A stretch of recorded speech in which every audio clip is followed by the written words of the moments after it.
दोस्तों आप लोग देख रहे प्रो बाइंस 1 मिलियन। तो फिर से एक बार स्वागत है प्रो बाइंस 1 मिलियन में।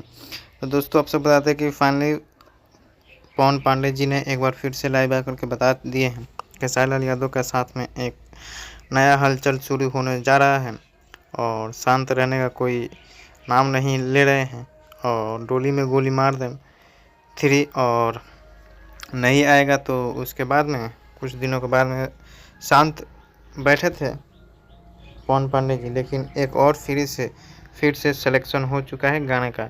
जी हाँ दोस्तों, अभी मर्द अभी बच्चा बा 2। जी हाँ दोस्तों, सिलेक्शन हो चुका है, बहुत जल्द आप सबके बीच में रिलीज होने वाला है। और पवन पांडे जी का लिखा हुआ गाना बहुत ही उम्मीद रहता है कि बड़े लेवल का बजेगा और ब्रेक मिला है उसके बीच में। मर्द बच्चा बटू उसको ला चुके हैं, आएगा और अनाउंसमेंट हो चुका है।